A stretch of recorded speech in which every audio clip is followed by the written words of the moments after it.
Here at Abilene Christian with Evan Nemec, the assistant AD for communications here at this wonderful university. You are having a blast. Talk about what it's like to cover a football team that just won the first conference championship in school history of Division I. It's been an incredible year from the start. The first game at Texas Tech, taking the Red Raiders to overtime, and there have been so many highs, and it is remarkable the amount of players that have stepped up. We've had 10 Conference Player of the Week awards, and it's 10 of those won by 8 different players. So it's usually somebody different every week that steps up for this team. Well, now we're here with National Team of the Week by Stats Perform. Good to be here. Talk about Maverick McIver. You know, talk about him and what he's meant to this team. With week 1, what he did in that week, 506 yards passing. That kind of set the table, I think, for Abilene Christian. Yeah, he's an old guy. This is his 6th year of college. He spent 3 years at Tech. Was hurt quite a bit, honestly, and came to ACU. And I think just had to get back into the rhythm and had to get a lot of reps. So he's a 3-year starter, and he's climbing up and up the record books for season, for career here at ACU. And I think he's just so confident now.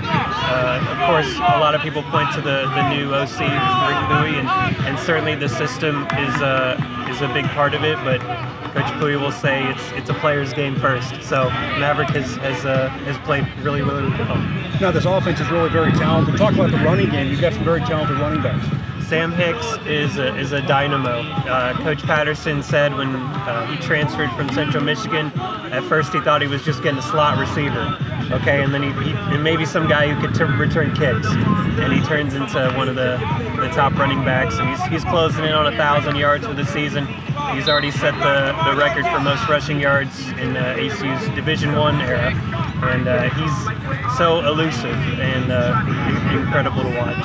Talk about this defensive side of the ball. The Wildcats have played inspired defense. They have kept the games close. They've turned it over the hands, put it in the hands of the offense, and it's been enough. Talk about the defensive effort so far. Yeah, last week against Tarleton, the Texans, they went on like a 7.5-minute drive, had first and goal at the 5, and our defensive line got back-to-back tackles for loss.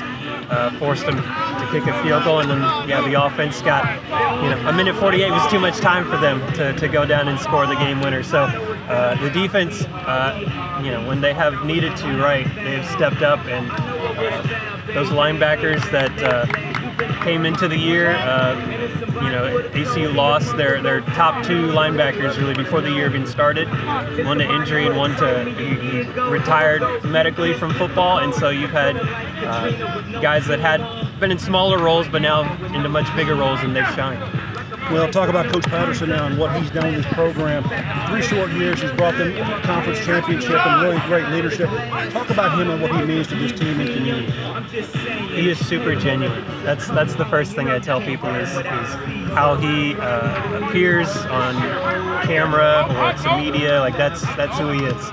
He is an incredible role model for our players, I think. He is someone who sets the standard. I think most coaches try to not get too high or get too low, and he's very even-keeled, and his leadership, it's the same every day. It's, we need to get better, and there's never any special focus, I think, for each week. It's always what can we do to leave our legacy at ACU. Evan, it's been a great visit here. Thanks for having us here at ACU, and best of luck along the way. Thank you. We're looking forward to the playoffs.